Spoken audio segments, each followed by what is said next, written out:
Gloire à Dieu seul.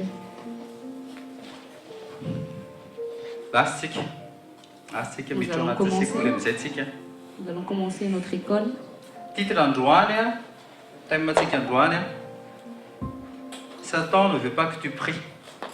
Notre thème d'aujourd'hui, c'est Satan ne veut pas que tu pries. Sekoly fanasitranana androany, Et nous sommes en école de guérison. ray sady ny anao amin'ny anaran'i Jesosy. Reçois déjà ta part dans le nom de Jésus. Zao tadidio a hatramin'izay nanangaran'i Jesosy n'ity sekoly ity a, école de ministère.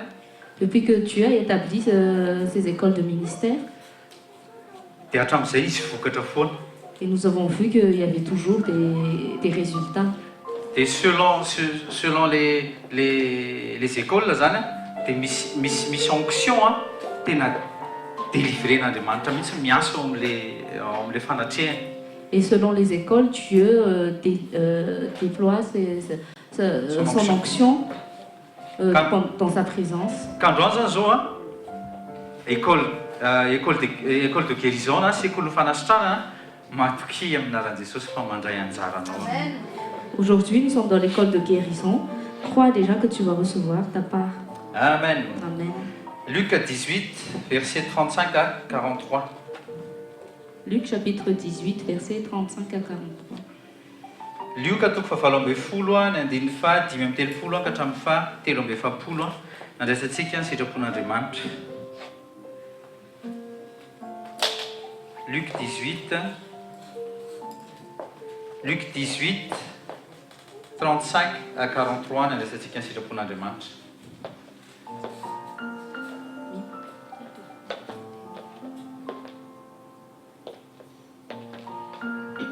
Vakiko amin'ny anaran'i Jesosy. Je vais le lire dans le nom de Jésus.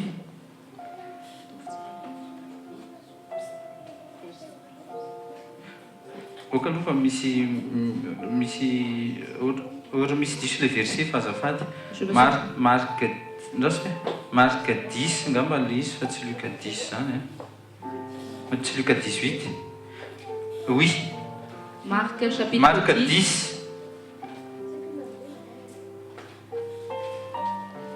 Marc chapitre 10.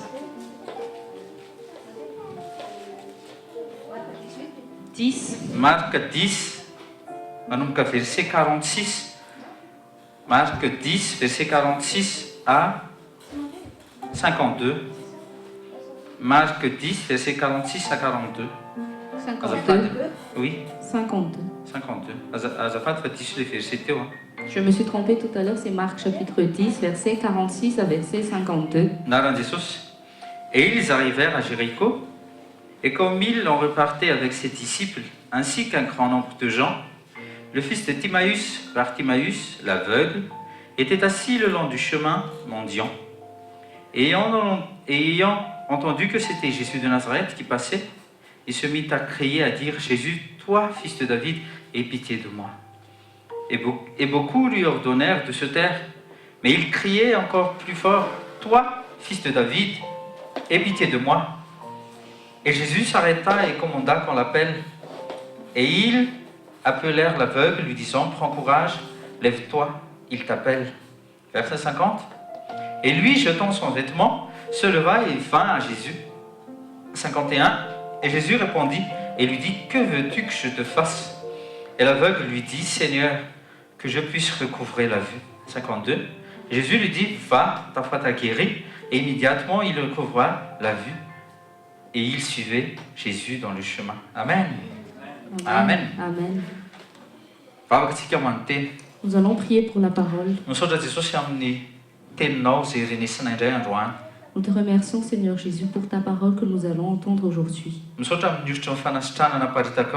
Merci pour l'onction de guérison que tu es en train de déployer.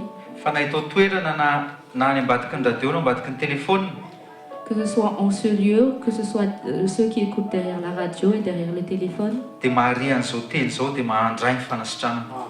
Tous entendent ta parole et tous recevront ta guérison. Reçois ta part dans le nom de Jésus. Amen. Amen. Prenez note. Bartimeo fa Jesosy le faiseur de miracle hoe mandalo Quand Bartimée a entendu que Jésus, le faiseur de miracles, allait passer, dia inona ny zavatra nyteny inona ny zavatra tao ambavany voaloha tonga de nikikika izy et miséricorde envers moi. et la seule chose que Bartimée, la première chose que Bartimée avait, c'est qu'il a crié à Jésus en lui criant de lui faire miséricorde. Voalohany indrindra Bartimeo dia mendiant izy satria aveugle. Bartimée était un mendiant parce qu'il était aveugle. Zany hoe tsy afaka manao nin'inona izy dia tsy afaka miasa izy dia Il ne, satria pouvait, aveugle dia lasa mendier izy. il ne pouvait pas travailler, il n'était pas... il était un rejeté de la société. Fahajereo tsara ny verset 47, Marc 10.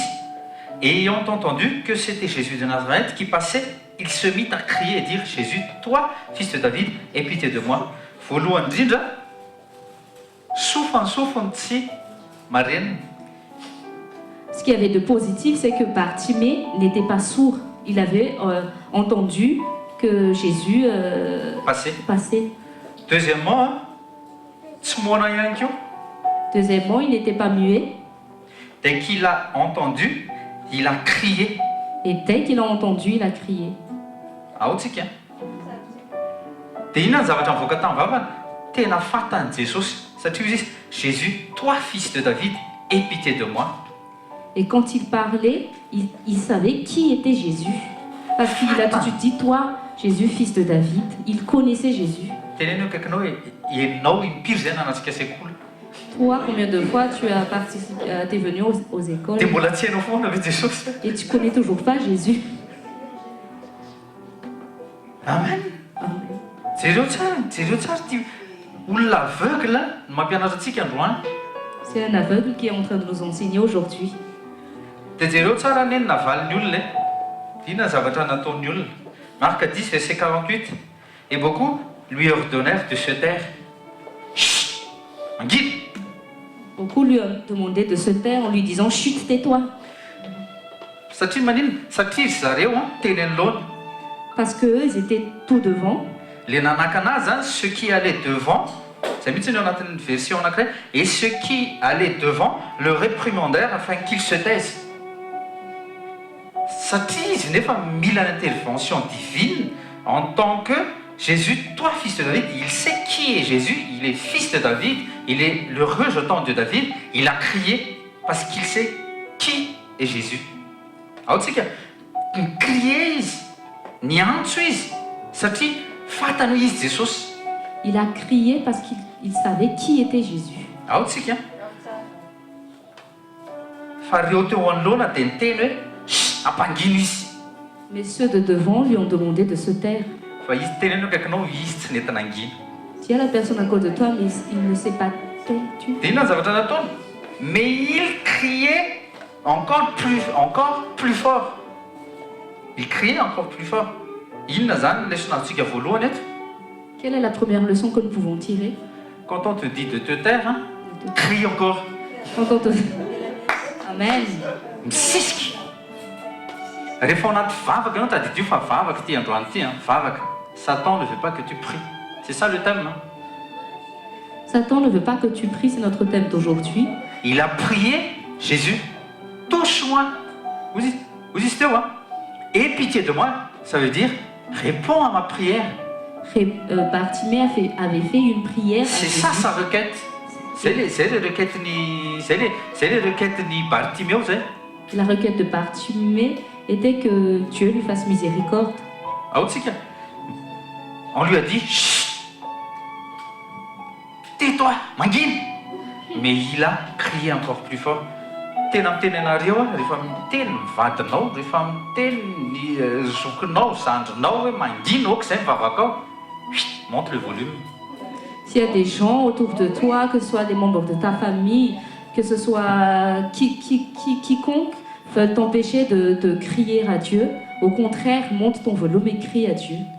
Jereo ny problème tsisy maso izy, tsy mahita. Fa soa ihany izy fa nanambava dia nanatsofina. Bartimée avait un problème, il était aveugle, mais il avait la faculté de ses oreilles et de sa bouche. Tena besainy ireo faculté ireo. Il a entendu Jésus qui passait, il a crié 2 fois, jusqu'à ce que Jésus s'arrêta et l'appela, viens ici. Il a utilisé les facultés qui lui restaient. Il a d'abord entendu Jésus, et en entendant Jésus, il a crié à lui. Dis à ton voisin, quel est ton point faible?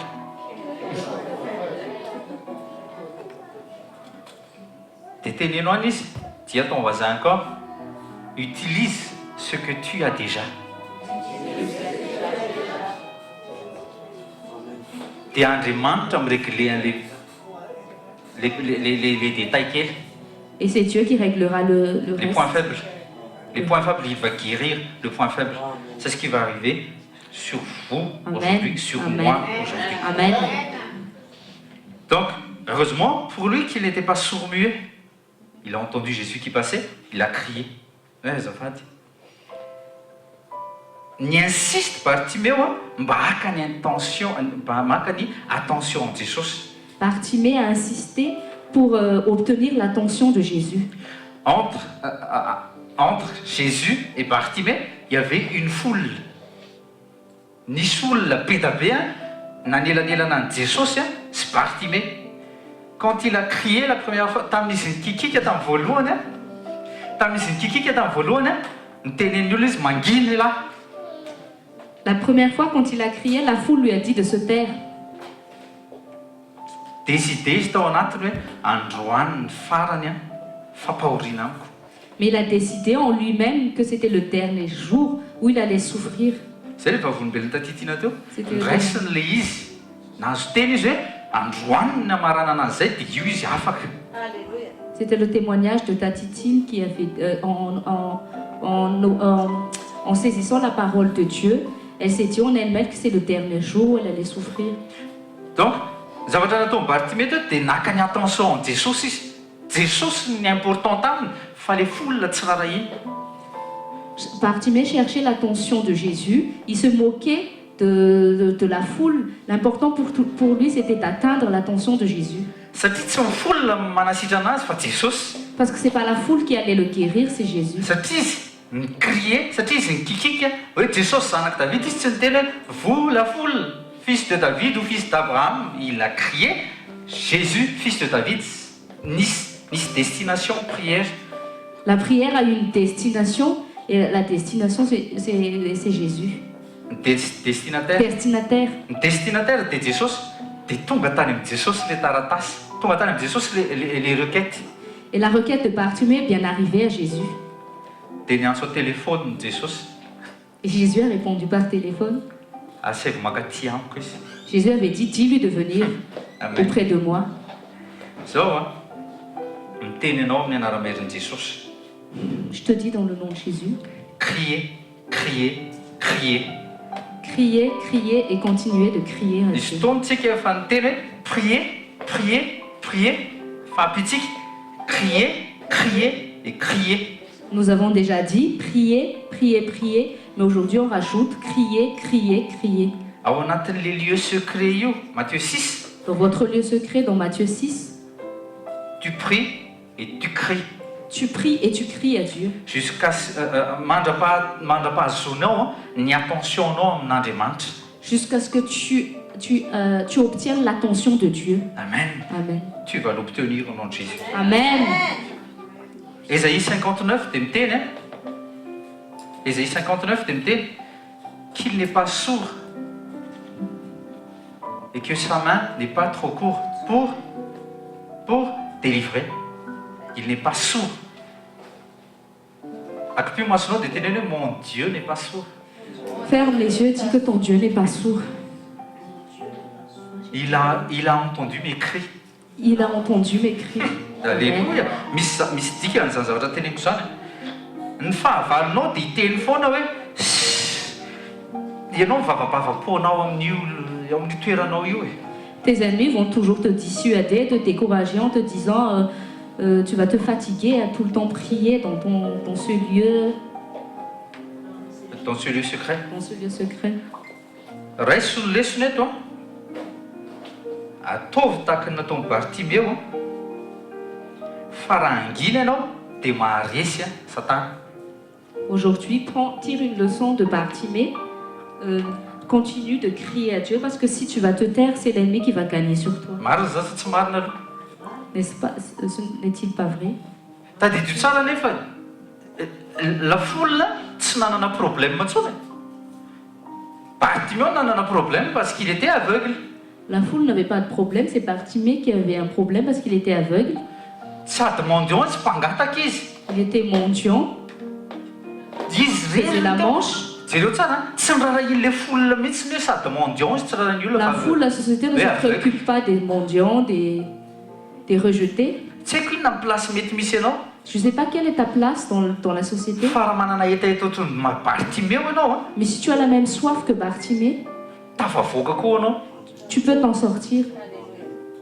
Aza misombrira ao anatin'ny toerana misy ianao fa raiso ny décision androany. Crie à Dieu et avance. Ne perds pas ton temps à sombrer dans la dépression, dans le découragement, mais prends la décision de crier à Dieu. Imaginez un peu si Bartimée a décidé de se taire, de s'étuer. Mahantra ihany izy sa tsy mahantra? Mahantra ihany izy. Ary maso vena hiratra. Ary ny folona vena anampy azy. Non seulement il serait toujours aveugle, mais il serait encore aussi un mendiant et il serait toujours rejeté par la foule. 3 problème telo ny ananany. Il avait eu 3 problèmes. Fandrain'Jesosy Jesosy daholo le izy. Mais Jésus l'a résolu. Tamin'ny voalohany olona miteny mangina le selahy. Au début, la foule lui disait, mais tais-toi. Fa persévérer izy. Mais il a continué de persévérer. Eo amin'le verset 50, Marc 10, verset 50. Inona zavatra nataony? Il jeta ses vêtements, se leva et vint à Jésus. Il a tout laissé. Toutes ses affaires, il a laissé là. Bah eritrereto hoe zany finoany Jesosy zany. Pensez-y un peu à la foi que Bartimée avait en Jésus. Raha nandeha tany izy ka tsy nahita an'i Jesosy. S'il était allé là-bas et qu'il n'allait pas rencontrer Jésus. Dia netany nefa navelany tary amin'ny folona tary. Et que pourtant ces dernières affaires qu'il avait, il aurait laissé là où il est parti. Assurément tsy hitantsony. Tsy hitantsony satria izy jamba ary tsisy hitantana azy satria nasain'zareo nangina ary izy dikan'izay débrouille toi. C'est sûr qu'il n'aurait plus retrouvé ses affaires que vu qu'il était aveugle et que la foule ne voulait pas l'aider. Fa tao anatiny tao dia hozy izy androko an'io ary fotoanako an'io. Mais dans son cœur, il se dit, c'est mon jour aujourd'hui. Je déclare et je proclame au nom de Jésus, c'est votre jour aujourd'hui et c'est votre saison. Amen. Raiso ny anjaranao. Ao anatin'ny école de guérison, mandray ianao, mandray. Dans l'école de guérison, tu ne fais que recevoir.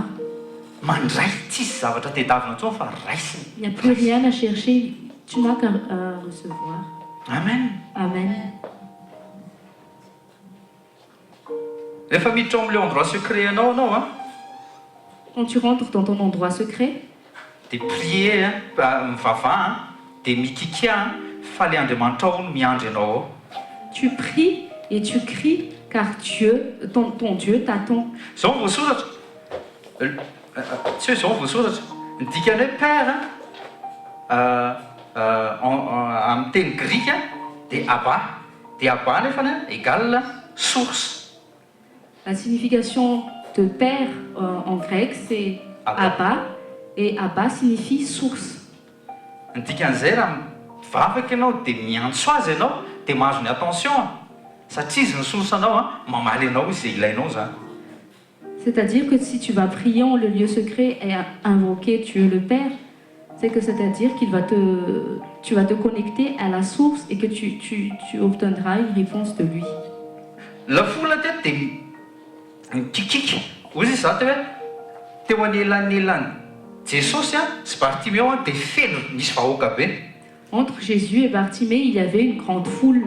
Fa tsy nirarahiny izay zavatra izay.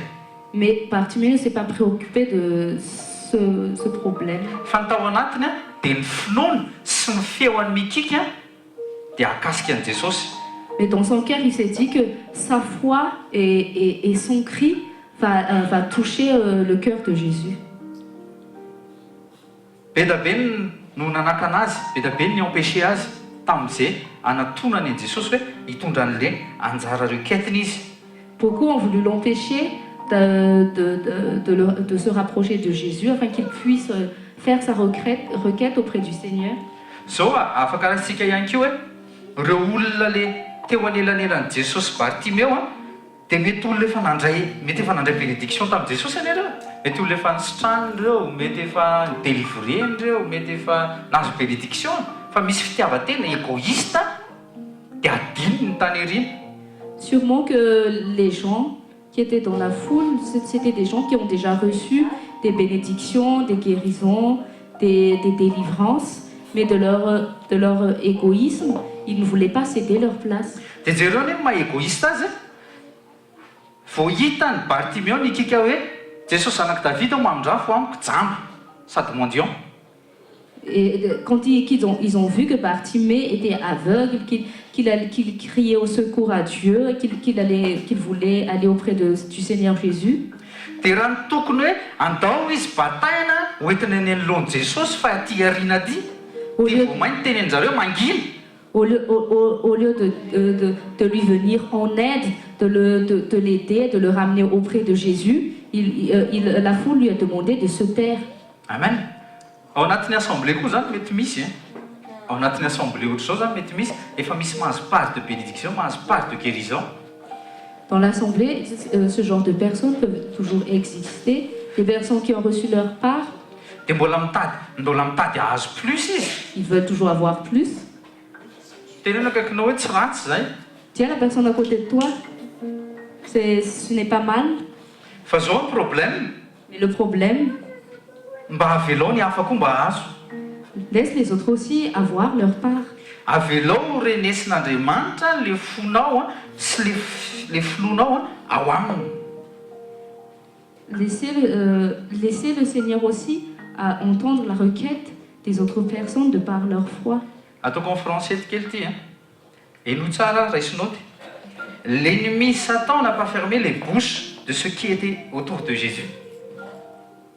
Oui, vous avez remarqué, Satan n'a pas fermé les bouches de la foule. Satan pouvait supporter la foule qui faisait du bruit autour de Bartimée, mais Bartimée qui savait qui était celui qui passait, il savait pourquoi il était là. Bartimée, il savait pourquoi il était là. Donc Satan ne pouvait pas supporter cela. Tous les bruits possibles, Satan a daholo. Enfin, bruit de prière, il ne le supporte pas. Tous les autres bruits, Satan peut le supporter à part le bruit de prière. Zany nahatonga ny Satana miprovoquer ny entourage ny Bartimée teo hoe chut, tenez izy chut, angina. Et c'est pourquoi Satan a provoqué la foule pour décourager Bartimée sur sa requête. Dia teneniko ihany averiko an'le izy. Quoi que le monde fasse ou te dise de te taire, crie de plus en plus fort au nom de Jésus. Amen. Amen.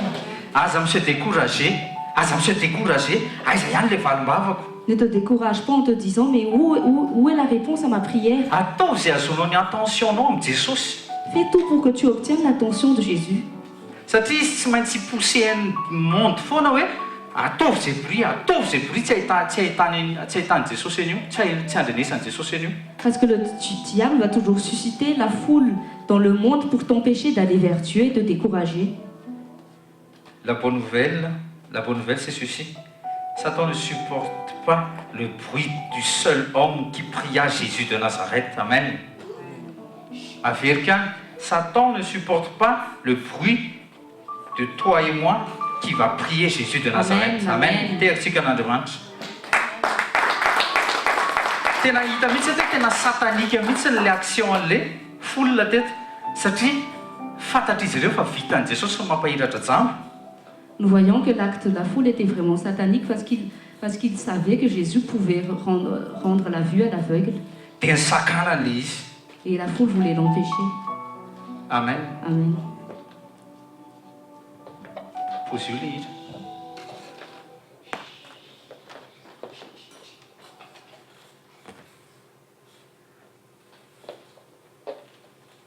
Allô? Allô? Allô? Allô, pasteur?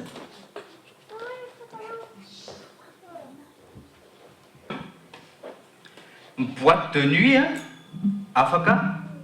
Manangana boîte de nuit, eo ampovoana ville. Regardez bien, dans le monde, on peut... on laisse la construction des boîtes de nuit au milieu de la ville par Parastriptease. Fa rehefa mifiangonana mangataka tany a, mais quand l'Église demande des terres, dia alefa any amin'ny toerana lavitra mihitsy. on leur propose d'aller dans les zones industrielles, dans des endroits reculés. Marina ve zany izy tsy marina? N'est-il pas vrai? Dia vao manao bruit kely amin'ny fiangonana dia Et donc- Et dès que l'Église fait un peu du bruit en louant le Seigneur, on leur demande de se taire. zavatra efa nitranga tamintsika zany. Ça vous est déjà arrivé. Vao tamin'ny herinandro sika tratran'izany tonga dia nazo La avertissement. semaine dernière, nous avons eu cet avertissement. Allô? Allô, pasteur Rodolphe?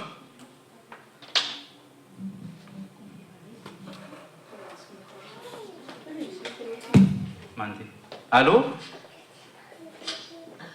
Allô, pasteur?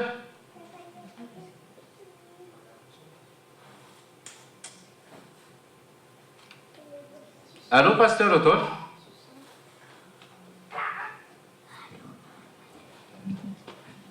Tonga dia afaka miditra pasteur raha ohatra ka vonona tompoko.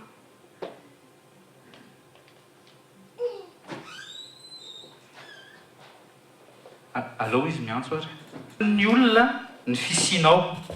Le monde ne supporte pas ton existence. Tsy tatin'ny olona ny vavaka, tsy tatin'ny satana mivavaka ao. Le monde ne supporte pas ta prière. Allô, pasteur? Tsy mahare mihitsy zay tompoko.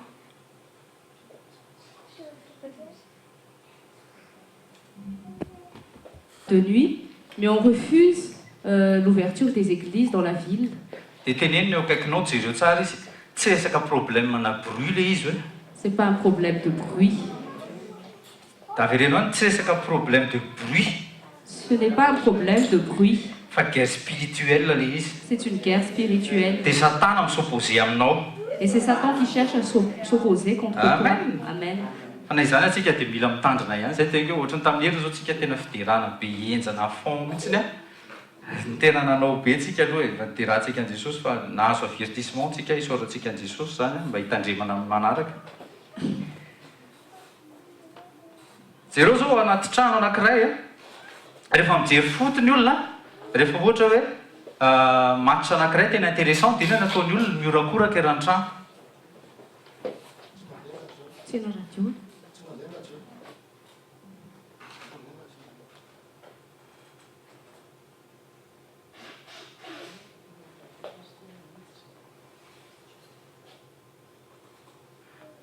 Lasa mihitsy le zay ka efa mandeha.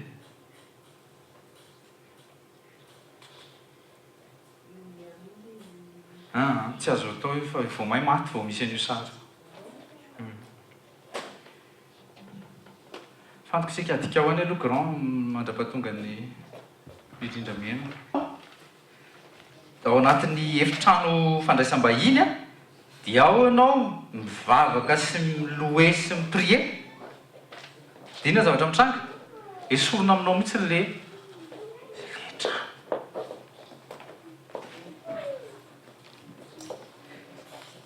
Dia esorina aminao mihitsy le radio. Mais toi, si dans ton salon, tu cherches à louer le Seigneur, à crier à Dieu, Dia ny problème zay le tena hoe tsy resaka problème de bruit le izy. Tantarako zavatra kely nareo ary mandrapatonga ny pasteur e. Adikao i pasteur Onja ty mirindra mijery an'ity. Zavatra nitranga dia zao. Tamin'izaho nanomboka niaraka tamin'ny pasteur Rodolphe zany, dia zaho tsy manana radio a.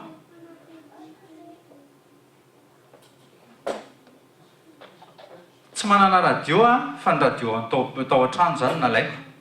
Dia zao ny problème tsy maintsy maka an'ilay radio amin'ny papanay zany rehefa andeha hidera sy andeha hoe ao any amin'ny ao amin'ny salon. Dia tena zavatra mihitsy nitranga izy a, coupe du monde tsara mihitsy tamin'izay dia izy sy zokilahy za tsy dia tia foty loatra fa izy sy zokilahy korakoraka eran-trano. Fa rehefa tonga amin'izay fotoana dia tonga avy manao asa fanompona dia lasa midy eo amin'ny salon, tsy nanan-kitabanina inona fa alaiko moramora ilay radio dia lasa midy eo. Tena tamin'izany fa zao efa mipapaka efa niova. Inona moa izy nareo zavatra an-trano? Misy lavako an'ilay radio izy mipapako nefa izy fantako fa andeha hijery baolina. Tamin'ny voalohany antomany. Finon ary ty nataoko ty, finon ary ny ataoko a. Dia ahoana ny atao? Andramo e?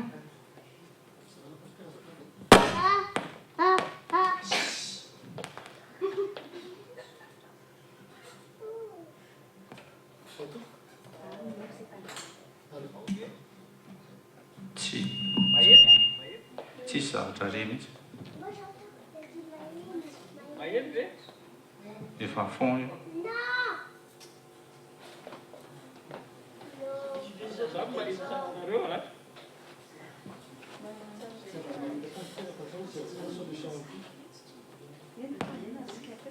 Allô? Zay, tsy mitsofoka tsara. Mety tsara ve? Ya, teraina ny tompo e, Satana manao zay fomba tsy ahatafiditra mihitsy saky miasa botsy e, fa androany a ho atotona daholo ny fahasoavana tsy mifampiresana. Rehefa tonga any an-dany Jesosy dia ny rano fanamasina hoe ty ambony tany ho antsika zanak'Andriamanitra tamin'ny fahateram-baovao. Dia rehefa tonga eo amin'ny fiainantsika tamin'ny fahateram-baovao io fanamasina io a, dia mila manapatsapaina fotsiny ianao hoe manan-javatra goavana enenao ao anatinao e. Ary ny zavatra goavana ao anatinao zay tian'Andriamanitra isariana ny etaeta fosiny etaeta-pananao ao anatin'ny vavaka izay angatanao, fa rehefa tsapanao sirenao ny fahafenony a, dia tsy manana problème tsony ianao ary tsy miexiste eo anaty anao tsozany atao hoe olanzaty. Satria ny antony dia tsotra. Ny fisehoan'ireo karazan'olana be dia be izay heverin'izao tontolo izao fahatsakana, lasa opportunité misokatra alalana amin'ny fahalebiazan'Andriamanitra sy ny fahatsarany ary amen.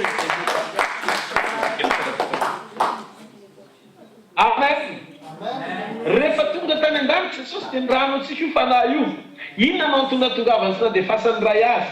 Loka toko retsika ny antony nandefasan'Andriamanitra azy.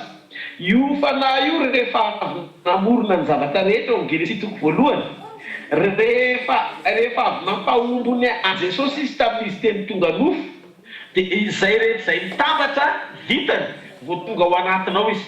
Zany hoe ny expérience sy ny CV amin'ny fanamasina zany talohany nahatongavany ao anatinao dia tsy tokony hanananao dota mihitsy na kely azy ahatonganao hisalasala fa tsy ahomby ianao miaraka aminy. Zany hoe mihoatra lavitra no sujet de prière kely hoentinao mambavaka amin'izay karazan'olana sendra mandalo amin'ny fiainanao. Ny capacité sy ny connaissance nanany fanamasina afaky miampahomby ianao amin'ny fomba tsotra manoloana ireo zavatra heverinao fa sarotra hitatrehanao eo amin'ny fiainana. Teny ianao a taonao atsika ty taony ty normal be raha miteny izy hoe normal be raha miteny amintsika izy amin'ny alalan'ny fanambarany hoe taony ty dia ianao zavatra tsy mampino izy. Fa fatarao hoe ty volany ty vao volana février fotsiny tsika zao, vao volana février fotsiny tsika zao dia efa miteny amintsika sady Andriamanitra hoe ty hono ny fanombohan'ny finoana idirantsika midingana tsy mampino. Wow. Halleluja. Karaha misy ny atao hoe rehetra ilaitsika dia tsy vahaolana mandalo vetivety. Ny rehetra ilaitsika tsy vahaolana mandalo vetivety, fa ilay vahaolana maharitra sy mitohy satria eto an-tany raha mbola miaina isika misy foana ny karazana sakany sy tafika ary fanakory tamina taony devoly anengelenana ny fifatoantsika tsy hifantoka amin'ilay ao anatintsika izay efa nomen'Andriamanitra antsika tamin'ny alalan'ny fahateram-baovao dia ny fanahy masina. Hitanareo matahotra sy miforona mihitsy Lucifer so fantatra hoe ao anatinao ane misy an'izany fahalebiazana sy arena goavana zany avy amin'ray ary zay fa tonga Jesosy tonga dia niorienten'Andriamanitra ho any amin'ilay tena tokony ho izy ny sujet de prière anao ozy izy hoe maika fandiraina ndany fa tsy amin'ny fanahiny masina ho azy magataka aminy zany hoe tsy miteny izy hoe maika fandiraina rozany andany fa tsy amin'ny zay zavatra ilainareo ny fanandrifa mitadiavinareo no ozy izy fatary fa miota lavitra io zavatra tianao angatahana kely io ny alehibeany tingena tokony angetaetanao zay zavatra goavana nataon'Andriamanitra ny fiainao iry olona lavitra no niamahana ny olonanao vetivety miananao fahatakarana ny fisiny fanazy afaka mahany olonanao mandrak'izay ka ny obstacle rehetra rehefa trapanao fisiny eo vakotra tonga miracle ara-pitaony zany amin'ny anarana Jesosy akanazaret fatatsika ve ny zavatra tena sarobidy be ireny rehetrarehetra reny dia ataony devoly fotsiny zay karazana sakana obstacle distraction maro samihafa amin'ny karazana fakapanahy ro karazana zavatra misy rehetra tamaso a to mitady itefaky vy na afamitendra reny tadio rehetra reny a tsy nemany satana fotsiny io a amin'ny lalana sy tsy fantoka zavatra goavana ao anatinao le fanray dia rehefa tsy manome ny fanany masina iaraka amintsika amin'ny ampiainatsika ray manontony totany dia miakompaneatsika foana ny fanany masina ary solotena ny raisiny zakizy zany mahatonga tsosiny tena ireo manareo mandrakariva mba mahatonga ny fatapera zao amin'ny alan'ny fana masina mitaterana zany tahak'izay niarahany fanamasina tamin'ny Jesosy fony izy teto ambony tany naseho tamin'ilay elofiny teny tonga nofo dia tsy misy valaka an'izay mihitsy koa ny fitariana antsika eny milaza amin'i Jesosy fa mbola tia miteny antsika midingana amin'ny izy ny antony ndry Jesosy zay mino any ataoko nataontoa anao sa lehibe no zany azy satria za makany amin'ray ray faharoa miteny any koa Jesosy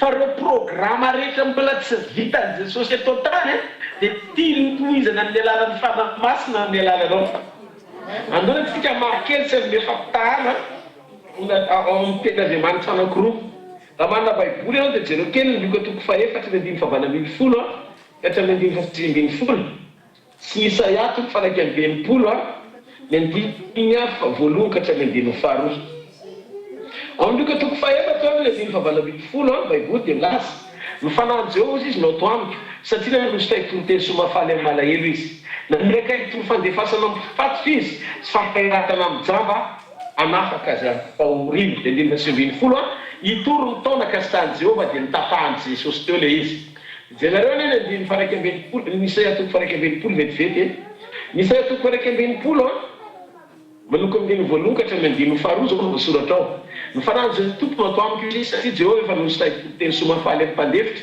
ary naniraka asitana nytorotoro fo izy ary itory fanafana amin'ny baby sy amokany ao an-trano izy na ao mazava itory ny taona kasitany Jehovah teo ihany ny Jesosy fa toy izy amin'ny fanamasina ny fiainantsika izy hoe sy andro famalian'Andriamanitsika ampionany malahelo anolotra ny malahelo azy io eny any miazona manosorono venasy dia ny fifampino somofaly govana ary fitafiana fidirana ny sorono fanareraky mba anaovanazy hoazy ny fahamarinany namboleny Jehovah fampisehoam-boninahitra ayaya zao a neny Jesosy a Luka toko faefatra 2:20 ka hatramin'ny 2:20 tapany tapany amin'ny 2:20 amin'ny toko faharoa amin'ny Isaia toko 1:20 tapany io Jesosy zao zavatra tanteraka ety masonareo neny Jesosy ny farana teo amin'ny tapany izy amin'ny Isaia 61:2 verset 2 tapany ambony zany teo rehefa kasitran'ny Jehovah fotsiny dia zay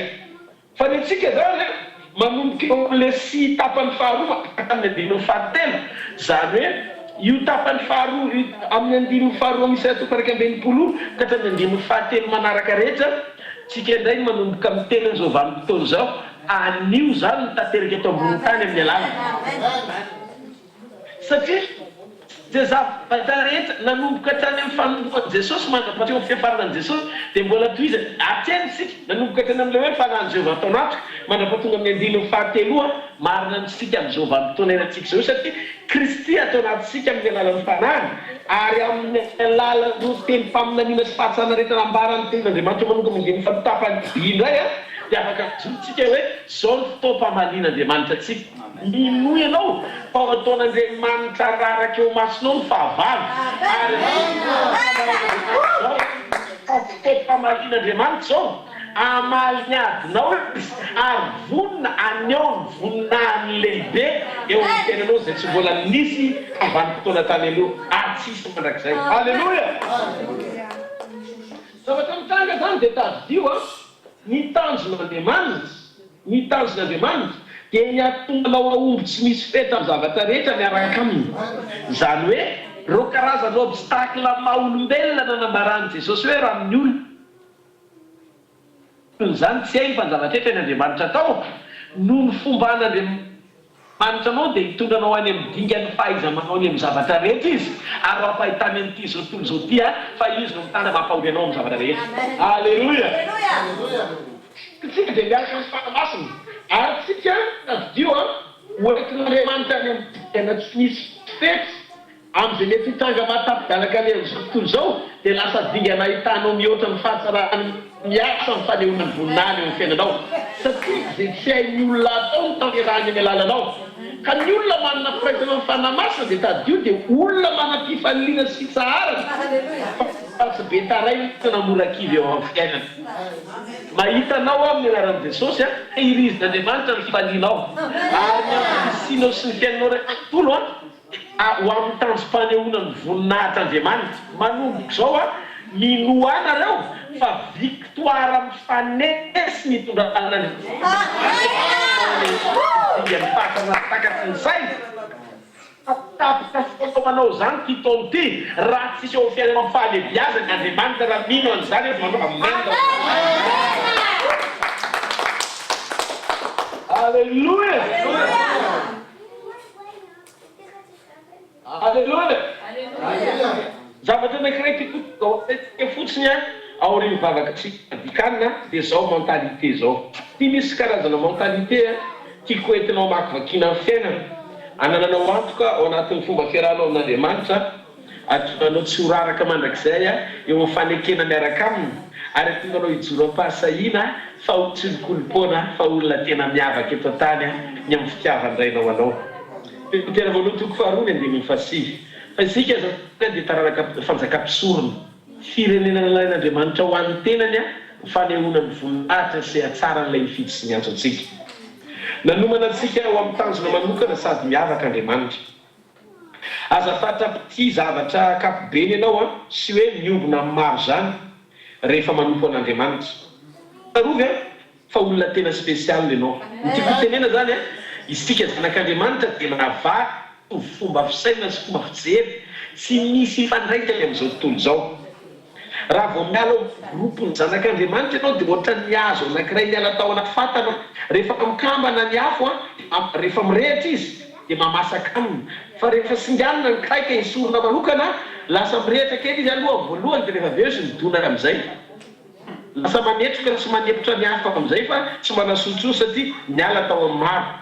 Ianao zany ao anatin'izao hoe fiarahantsika mivavaka zao dia mirehitra ny afo satria manapatakarana mitondra amin'ny zanak'Andriamanitra namanao ianao sy mahay vision amin'Andriamanitra. Fa raha vao une fois ianao mandray décision miala ao anatin'izay fijerin'i Kristy zay dia lasa mibonaka ianao raha tokony rehetra hitetraka hafanana dia lasa manetroka sy manepotra ny hafa fotsiny satria lasa miala teo amin'ny vision malanitra ianao manomboka mampitovy ny vision anao amin'ny tany. Zay ny mahatonga antsika raha vao miala kely eo amin'ny hevitra io fotsiny ianao dia miresaka amin'ilay frantsay tsy miforo ao avelany ao dia tonga dia zavatra hafa tsy fonan'Andriamanitra fa logique rationnelle ny zarainy aminao eo 1 + 1 = 2 fa lafa tsy mintsiny ianao hoe ny 5 + 2 égale 5 000 + 12 lasa tsy mino an'izany calculany ianao. Sao faminarana raha-panazy lokotsika ana vision dia amin'Andriamanitra tanteraka tsy misy valaka. Tsarovy zany mifanomanana sy fampiofanana teo amin'ny tendrombohitra mivavaka dia manomana antsika ho isan'ny olona miavaka sy mitovy amin'izao tontolo izao. Amin'ny olombelona tiany ianao raha toka mitovy aminy. Ny fananao fiainana tsy mitovy amin'ny rehetra dia midika fa hoe tsy normal ianao na koa misy zavatra tsy mety tsy mety ao anatinao. Zay ny fomba ampikany izao tontolo izao azy. Indena antsika isaina kely nisy lehilahy anankiray tao hoe Abrahama ny anarany. Lehilahy anankiray tena manankolona mahafinaritra be izy ary miaina tao anatina fiainam-pianakaviana anapaka ihany koa. Tao anatin'io fiainam-piankonana io tsy nisy azana fifandirana, zany hoe malatsara na mpifandraisana tamin'ny ankonana izy. Mandeha mandeha zay onge ty toko 12 mandray feo izy ny andiny voalohany hoe miantso azy Andriamanitra hiala eo amin'ny toerana izay misy azy ho any amin'ny toerana izay tondan'Andriamanitra azy. Io any afa tsisy adresy mizara fa any amin'ny teza. Zany dia hoe any zany tsika mahita azy. Dia niteny tamin'ny Abrahama manokana Andriamanitra hoe tao andeha. Tsy nisy olo-kafa nalala an'io feo io tonga tamin'ny Abrahama io fa izy rery ihany nandrehan'ilay izy. Dia azonao antoka ve sy veriko hoe mety hisy olona afaky ny comprendre ny Abrahama ino azy na iaino azy tahaka an'izay mety hoe fiainontsika n'Andriamanitra manokana koa amin'izay dingana nandrenesantsika azy. Mino fa ny olona tamin'izany amin'izany dia nisain'ilay Abrahama hoe lehilahy saina sady tena misy favoazana.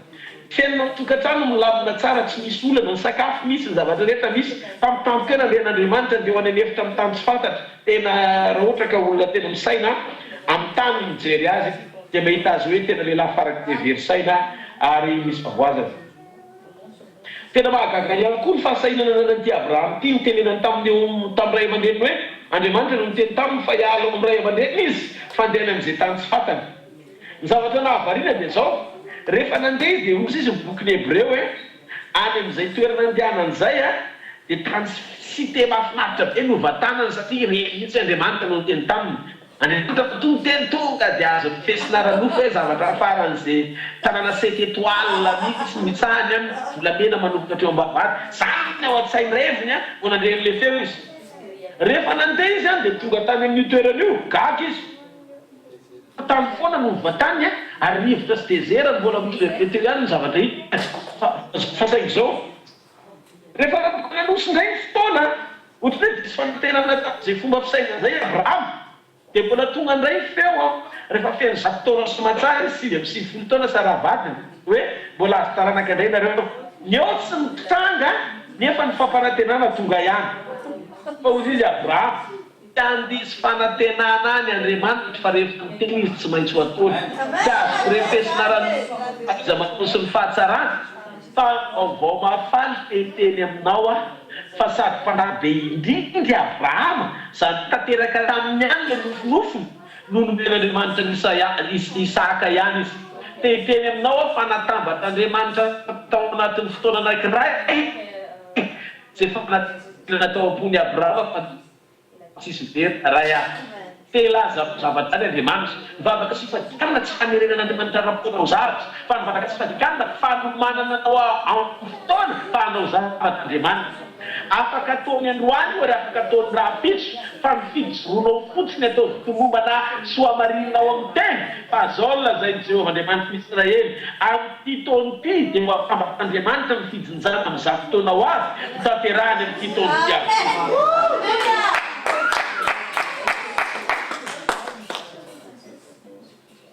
Teto mahitako halleluja.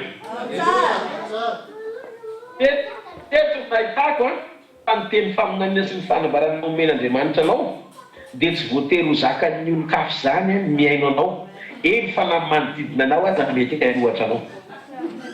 Hitanareo teto mahitako fa Abrahama nahazo amin'ny teny dia tsisy olona nino azy rehefa mieritreritra azy hoe verisaina. Za koa mbola teny ohatra anankiray ao anatin'ny testamenta vaovao ny testamenta vaovao koa misy olona zany. I Abrahama nefa ny mahavariana dia zao mamarin'Andriamanitra izy. Tena maneho marimarina fa olona miavaka Abrahama tamin'ny aminy. Ary ianao aneka taranak'i Abrahama zany hoe zanaky ny teny fikasana ianao. Tsy mahagaga raha ohatra ka ny teny fikasana ohatra mitovy amin'ny tenin'Andriamanitra tamin'ny Abrahama koa iteneny aminao. Ndao antsika hijery ny tantaram-piainan'i Paoly apôstôly. I Paoly rery no mahita sy nandehan'i Jesosy tamin'ireo nanenjika azy rehetra no Kristy tamin'izy nanenjika kristianina. Paoly rery mahita sy nandehan'i Jesosy satria izy no ilain'Andriamanitra. Andriamanitra no naneho tamin'ny Paoly ny antom-pisiny Zereo ny asa toko fasivy andimy faefatra Saul nahoana manentsika ianao izy hoe tompoko zany Jesosy zay enjenao normal ny Saul no niova ho Paul satria sady ten'Andriamanitra izy fa ny manodidina azy tonga dia mieritreritra azy hoe verisainy vao niova fo Saul dia lasa Paul dia very zay olona gala tena misy mampiavaka anao e tena zay tena fiavahana zay ny fiavahana sy mitangatsanga ho azy fa misy zavatra renao tao misy zavatra fantatrao tao rehefa miteny amintsika ny tenin'Andriamanitra mampafantatra révélation antsika ny tenin'Andriamanitra dia tsy maintsy miovana ao anatintsika manaraka an'izay zavatra tenin'Andriamanitra sehoany eo amin'ny fiainantsika tsy terentsika hitovy sy comprendre antsika ny manodidina antsika non aza tereny izy comprendre anao zany hoe zao ny zavatra avelao izy fa Andriamanitra ihany tsy maintsy danaka azy rehefa hita ny vokatra hitranga eo fiainanao satria tsy anjaranao manamarina ny zavatra tenin'Andriamanitra anao fa Andriamanitra ny manamarina anao ny zavatra teniny alleluia sika zao tena tsy mantanita hitosy mivery ao Kristy amin'ny fanehoam-pamoronana mahagaga mety tsy zakan'ny olona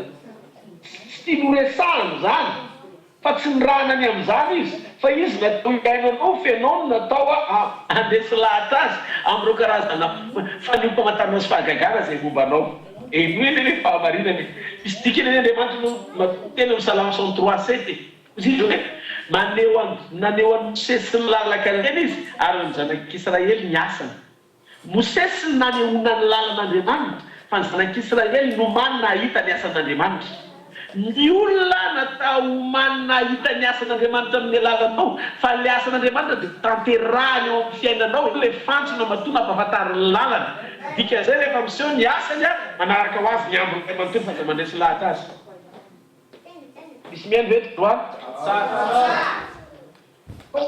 lalatsika sy ny fotsika fa Andriamanitra efa naniraka atsika eo amin'izany tanjony zany ianao no natsoina sy nomena andraikitra dia mijoroa amin'izay mila nomana ny ao anatintsika fotsiny tsika ohatry ny vavaka teo andisy ijoroany tanterakaina andipisy itsika dikan'izay aseholy etaeta ao anatinao fa volinao no fantsona tsara amperantanan'Andriamanitra ho ampiasainy arak'izay tena antokisinao sy ilany anao eto ambonin'ny tany miamboninahitra mandrakizay eny anaran'i Jesosy mpanjaka ny mpanjaka tsy tompo sy ny ambaran'ny fahamarinana ho azy eny ny fakisitrahana mandrakizay metrika ho azy eny ny fidiarana alleluia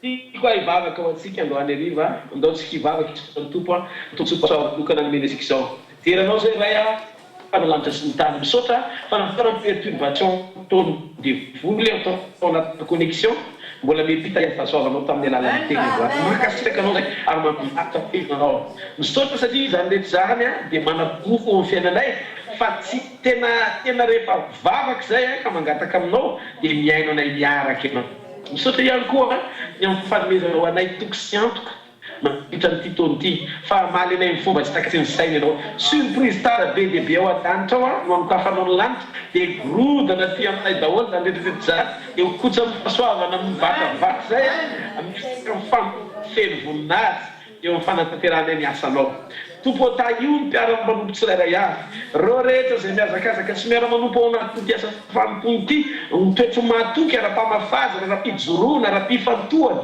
na mivavaka na mikarazan-zavatra masony tompo tena misaoty saotra fa ianao mitahiriny ao anatinay mbola ahafahany manatanteraka an'izany mino afa amin'ny fitahinao manina ambiampy ny fahasoavanao mihoatsy eo amin'ny fiainan'isam-batan'olona tsirairay avy zay manompo anao taio tsirairay avy taio zay manaraka zao afa-tsy dia oka ny teninao ameno azy amin'ny voninahitra oka tahaka ny Jakoba taoriny fionany taminao sy ny fampitolomany tamin'ny teo amin'ny tendrombohitry ny vavaka dia niseho taminy ianao anovany anatany hoe Israely dia tehiteny amin'ny Jakoba ianao hoe ny tantaran'i Jakoba efa lasa le Jakoba taloha mpamintaka efa lasa le Jakoba tadiaviny Esau vonona efa lasa le Jakoba tediavin'ny Labany solokina efa lasa fa zao Israely no miatika an'ireo ary rehefa teo amin'ny toerana Israely izy rehefa mifafana ny mahajakoba tao rehefa mivavaka dia sahaba tesosakena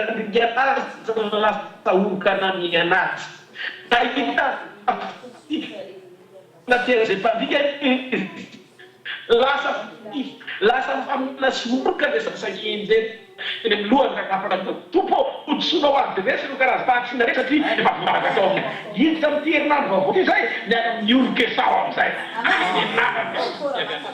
hitanao fa diloilo-pahatsarana rehetra vao manao anatiny fa ao anaty aorivavaka tsy vadikatiny dia mahaly tenendry na tanteranay iseo zany eo amin'ny asa mandrarano iseo zany eo tena tonga traminay iseo zany amin'ny anampiananay iseo zany mba mila piratina goavana miandry anay vao manao amponao eo amin'ny tenanay amin'ny alalan'ny fikotratananao anay lehibe zay ave anokiso eo voaale piana miaraka aminao amin'ny so zanay mitiavanao sy famiratinao manao fakasitana marak'izay amin'ny anaran'i Jesosy. Alleluia.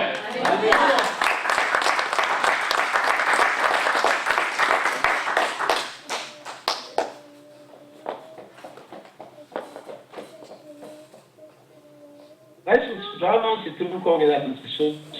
I tamaroni Jehovah kereo. Amen. Apa mira-mira tavany aminareo Jehovah fo aminareo. Amen. Tantavany aminareo le Jehovah ka amenareo fiadana. Amen. Amen. Amen. Amen.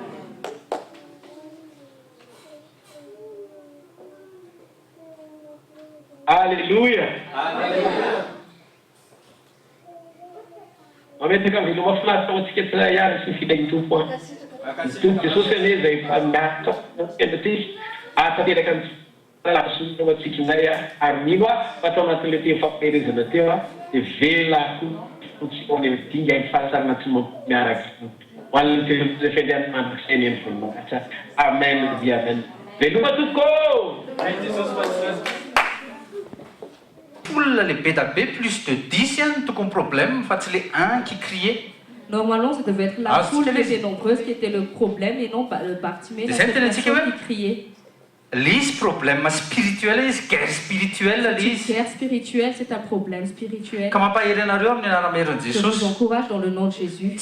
C'est les bruits problème, c'est les avats problème. C'est pas le bruit le problème, c'est toi qui pries qui est un problème pour le diable.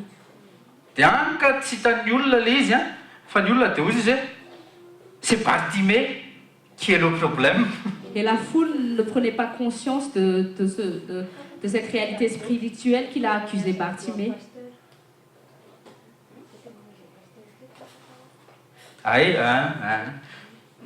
Des amis averiko kely manko le témoignage tamin'izaho vao niaraka tamin'i Jesosy tonga dia ataovy takotaky vady.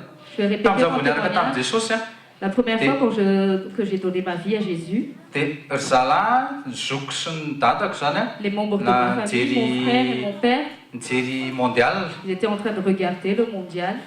Dia izaho tonga nitsaikotraiko dia naka an'le radio cassette zany dia lasa niditra tao amin'ny salon.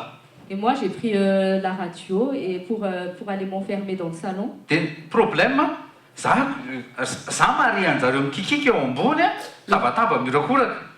Moi, je les entendais crier en haut. Et moi, alors que moi, je voulais prier. Et alors que moi, tout seul dans mon salon, j'avais une petite radio qui... Mon père est venu descendre, il a tout de suite dit, j'ai besoin de cette radio. Les guerres spirituelles, les guerres spirituelles. C'est pas question de... Parfois aussi, une nuit, vers minuit, sur une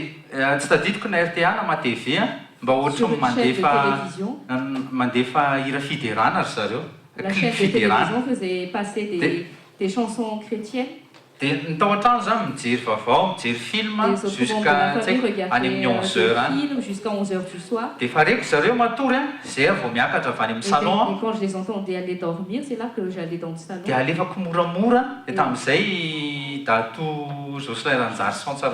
Et je mettais tout doucement le son en voulant écouter les louanges et les adorations. J'étais dans la même chambre que mon père.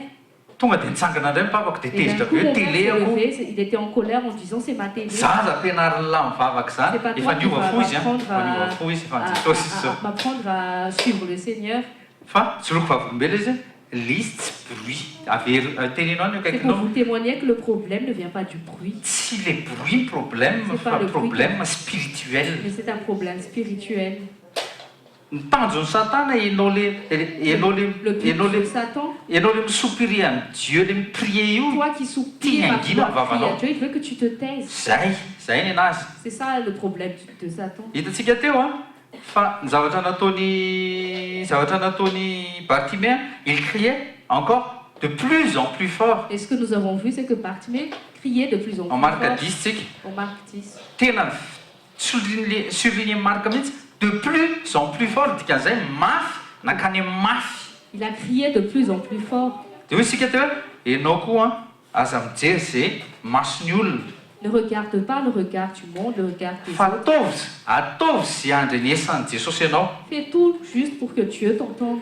zay attirenao ny attention an Pour Jesosy zay attirer ny tanjo l'attention de Jésus, c'est ton but. amen Amen. ao tsika ao tsara tsika rehefa nitodika Jesosy Et quand Jésus s'est retourné, dia jereo tsara tamin'ny voalohany a Bartimée ny antso voalohany hoe zany hoe Bartimée zany ny demandé Bartimée zany nangataka au début, c'est Bartimée qui avait crié, qui avait hoe fait une aie requête. miséricorde de moi Il a dit, fais-moi dia miséricorde. rehefa niteny Jesosy hoe eto ty izy satria azony Bartimée ny attention an Jesosy Et quand Bartimée a obtenu l'attention de Jésus, il lui a demandé de le faire venir auprès de lui. dia jereo ny zavatra nafinaritra Jesosy indray no nivadika lasa nanontany amin'ny Bartimée Et il y avait eu un détournement de situation. Là, c'est Jésus azonareo ve qui le est izy venu à Bartimée. tamin'ny voalohany Bartimée ny nangataka dia avy eo lasa rehefa tonga teo amasony rehefa azo attireny attention Jesosy dia Jesosy indray no nanontany hoe inona ny ilainao Au début, Il c'est n'a pas Bartimée dit qui non. avait fait une requête. Et par la suite, c'est Jésus qui demande à Bartimée qu'est-ce qu'il voulait de lui. nisy fotoana Salomon tratra ohatr'izay ihany koa de Chronique 1 verset 7 tantara faharoa toko voalohany andiny fafito de Chronique 1 verset 7 De Chronique 1, verset 7. de Chronique 1 verset 7 en cette nuit-là Dieu a apparu à Salomon et lui dit demande ce que tu voudras que je te donne. Salomon no nandeha niakatra tany C'est Salomon qui est venu monter faire une requête à Dieu. tany Gibéon À qui- mba hitady ny tavan'Andriamanitra Pour chercher fa rehefa la tonga face tao de izy Dieu. dia Andriamanitra indray Mais quand il est arrivé là, ny c'est ilaivanao Dieu qui lui a demandé que lui il voulait. teneno eo akaikinao question piège Question piège. eo ny ahitana hoe inona marina ny tena ao am-ponao amin'izay zavatra C'est une manière inona de ny ao voir ce am-fonao qu'il y a vraiment dans ton cœur. raha Salomon tonga teo anatrehan'Andriamanitra tamin'ny charnel Si Salomon était venu devant le trône de Dieu pour des choses dia charnelles, afaka niteny izy gloire richesse il aurait pu femme répondre gloire, richesse, pays. femme, pays, tsy haiko zay zavatra rehetra zay des zavatra trucs dans le charnel monde, des trucs charnels. eto zany zao dia efa misy tsatra sahady rehefa mivavaka fa matetika zavatra charnel no entinao Il y a beaucoup de anatrehan'Andriamanitra chrétiens qui viennent devant Dieu que pour les choses teny charnelles. akaikinao électrochoc Et les- zay rehefa izy ka niazo vekel électrochoqué tsara mihitsy ianao amin'izay fantatrao ilay izy tsy mety dia jereo ny verset 8 de Chronique 1 verset 8 jereo ny zavatra nataon'ny Salomon satria spirituel no nandehanany tany Parce que rehefa makany Salomon avait amin'Andriamanitra un anao but dia spirituel spirituel. Quand andehanany tu viens à Dieu, viens toujours avec une motivation et spirituelle. Salomon dit à Dieu verset 8 tu as montré grande miséricorde envers ta vie de mon père et tu m'as fait régner à sa place maintenant ô Seigneur Dieu que ta promesse faite à ta vie de mon père soit affermie car tu m'as fait roi sur un peuple nombreux comme la poussière de la terre. Dinana zay izy vao nangataka amin'izay. Zay le lesitsika tamin'ny lesitsika tamin'ny dernière leçon tamin'ny 21 tamin'ny 20e jour tsika nampianatra an'io hoe alohan'ny atongavanao any amin'ny requête dia asio tenin'Andriamanitra sy ny promesiny. Avant de venir avant de prier, il faut toujours que tu aies d'abord une parole de Dieu prête dans ton cœur. Amin'iny ianao mandeha, tu marches, tu t'accroches à cette parole. Dia avy eo amin'izay verset 10 donne-moi maintenant sagesse et connaissance afin que je puisse aller et venir devant ce peuple car qui peut juger ton peuple qui est si grand. Verset 11 Et Dieu dit à Salomon, parce que cela était dans ton cœur. Tiens la personne à côté de toi, qu'est-ce qu'il y a dans ton cœur? Que contient ton cœur? Cela était dans ton cœur. Les demandes ni et Salomon et sagesse, connaissance, afin que tu puisses juger mon peuple sur lequel je t'ai fait roi.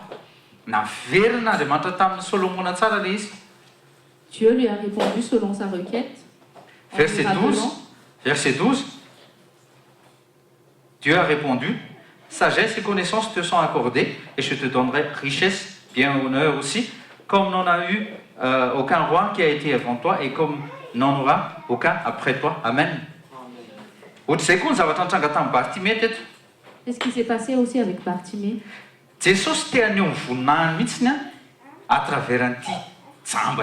En fait, Jésus voulait vraiment manifester sa gloire à travers l'aveugle. Prenez note. Il y avait sûrement eu beaucoup d'aveugles au temps de Jésus, mais très peu ont obtenu la guérison. Aujourd'hui, nous allons prier pour les yeux.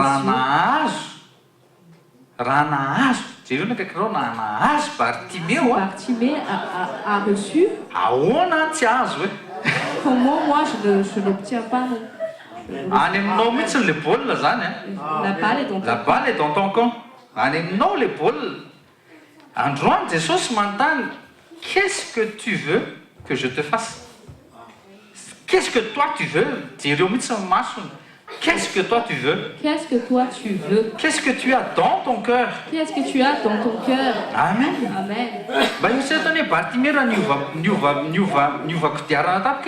Lasa mitady richesse, lasa mitady promotion. Nefa il était toujours aveugle. Imaginez que Bartimée voulait la richesse, la promotion, alors qu'il était toujours aveugle. Ça ne peut servir à rien. Amen.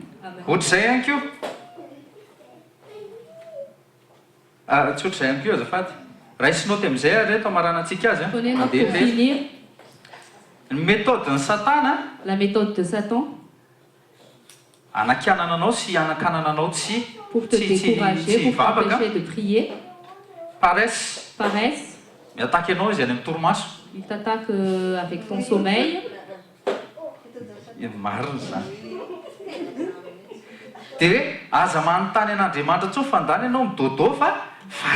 le diable est en train de te dire, c'est pas la peine que tu te lèves, Dieu sait déjà quand tu as besoin, va dormir. Tais-toi. Troisièmement, c'est de te demander de te taire.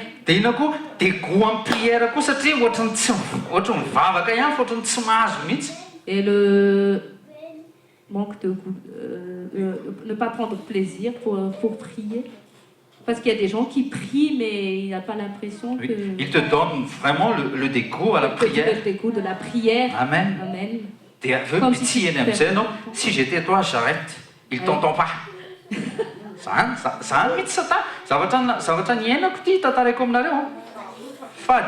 Il te déconcentre. Cinquièmement, il te déconcentre. Il y a un petit bruit. On a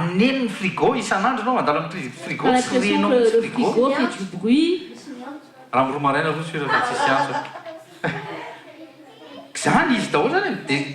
Décourage. Je marche.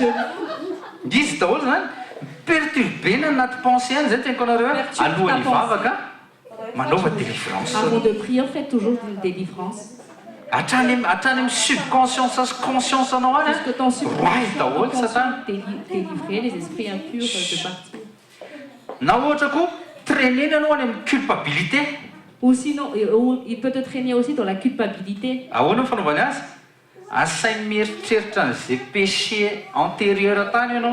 Il te rappelle tous tes péchés antérieurs. Tu vas prier alors que tu as fait ceci, cela hier. Oui, Seigneur. Et là, tu te dis, c'est vrai, je n'étais pas sage, je vais m'en aller, je ne mérite pas. En fait, le but du diable, c'est que tu sois toujours prié.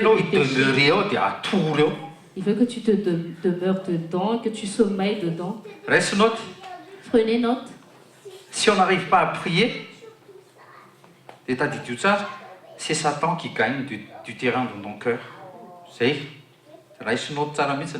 Matoa anao tsy mahavita mivavaka, tadidio fa niakatra zay ny degré-ny fahazoan'ny Satana point ao anatin'ny fonao. Zay ilay izy fa nataoko efa en français moa nadikako teo. Fahatelo. Raisinao teny koa. Montely ianao amin'Andriamanitra. Satan cherche à te monter contre Dieu. Nefa Dieu c'est ton père. Alors que Dieu est ton père. Lasa compliqué une relation anao sy Andriamanitra. La relation avec ton père devient compliquée. Lasa manana problème de communication anao sy Andriamanitra. Pour amener un problème de communication entre toi et Dieu. Nefany ao anatin'ny prière anao sy Andriamanitra no miresaka. Alors que c'est dans la prière que tu communies avec Dieu. Matthieu 6, à partir du verset 11 à 18, dia izay mihitsy ny teneny manomboka verset 1 mihitsy vakina Matthieu 6. Fa zao voateny eo, ton père qui est dans le lieu secret, il va te répondre hozy izy. Dia nefa i-bloquer mihitsy, bloquer ny communication. Amen. Satan veut bloquer la communication. Ohatrany teo, bloquer ny communication. Comme tout à l'heure, je voulais bloquer la communication avec pasteur. Fa rehefa en bonne communication anao dia tsy maintsy mahare foana. Mais quand tu es en bonne communication, tu es obligé d'entendre. Amen, alléluia. Azontsika tsara ilay izy. Ka zao, Satan ne veut pas que tu pries. Répète avec moi. Satan ne veut pas que tu pries, que je prie. Satan ne veut pas que je prie.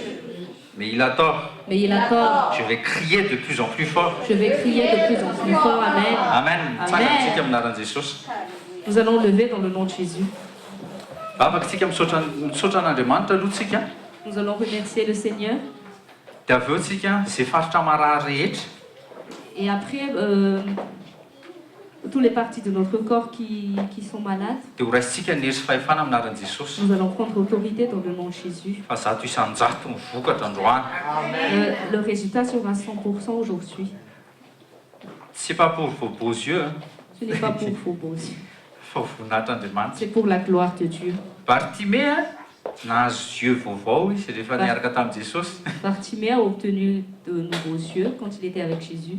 Toi aussi, tu vas recevoir ta part aujourd'hui. Qui a reçu une leçon de Bartimée aujourd'hui? Si Bartimée a reçu, c'est que toi aussi reçois ta part. Père Saint, dans le nom de Jésus, nous te remercions, nous te sommes reconnaissants. Tu nous as montré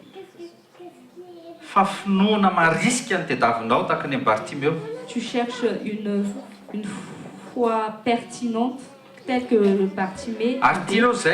Il priait. Et tu veux que nous prions. Et tu veux aussi que nous crions.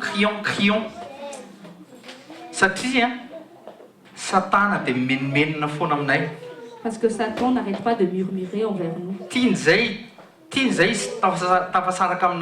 Il veut que nous soyons séparés de toi. Mais aujourd'hui, Jésus, nous avons découvert l'histoire de Bartimée, sa foi,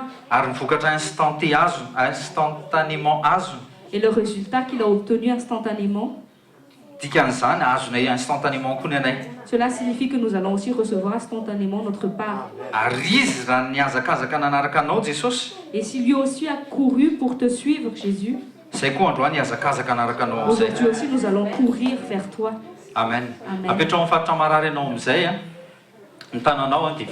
Mets tes mains sur la partie où tu as mal et nous allons prier. Crois seulement. Père Saint, dans le nom de Jésus, merci pour tes anges qui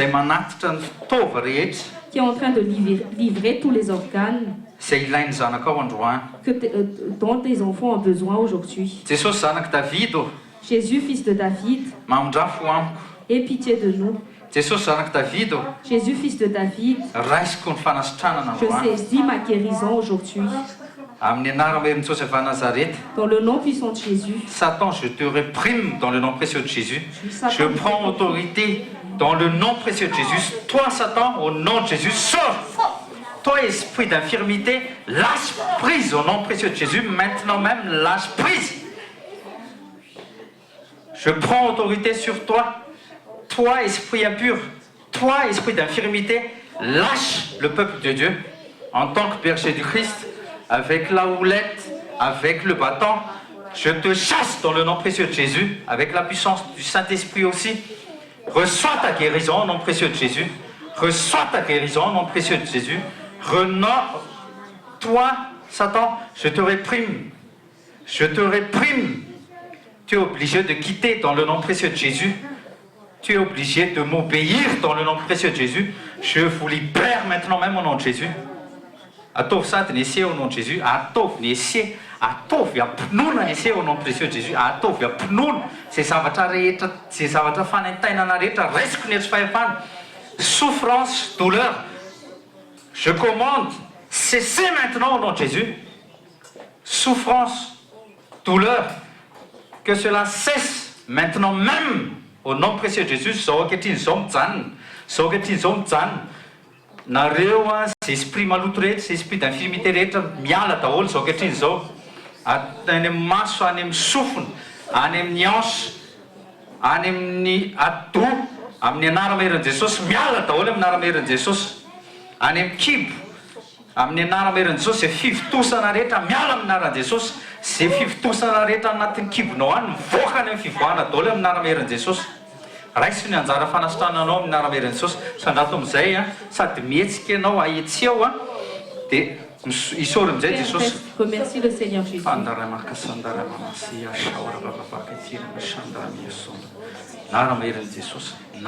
Jésus, toi esprit impur, sors. Jésus, je prends autorité sur toi. Reçois la guérison totale au nom précieux de Jésus. Jésus, fanetainana mijanona zao kehitr'izao amin'ny anarana Jésus. Ny anarana Jésus miala dia trany mifotony amin'ny anaran'i Jesosy, miala amin'ny anaran'i Jesosy. Naramerin'i Jesosy, sasandrato mivavaka fisaorana ray eo misaotra anao zay. Misaotra tsy mankasitraka anao zay ny amin'ny fanatrehanao anao. Misaotra indrindra tompo ny amin'ny onction de guérison aparitaka ao ankehitriny amin'ny anaran'i Jesosy. Misaotra fanahy masina, misaotra anjely. Misaotra anao zay Andriamanitra ny amin'ireo anjely zay manatitra tova be da be, manatitra maso, manatitra sofo, miregle zavatra rehetra tsy mety eo anatinay amin'ny anaran'i Jesosy. Misaotra Jesosy, misaotra Jesosy, misaotra Jesosy. Ny anara maheran'i Jesosy, azonina ny anaranao amin'ny anaran'i Jesosy. Je proclame, je déclare et je décrète dans le nom puissant de Jésus, à 100%, tu es guéri. Et je te libère dans le nom puissant de Jésus. Va en paix, va dans la joie, loue Jésus, loue et exalte son saint nom au nom précieux de Jésus. Amen.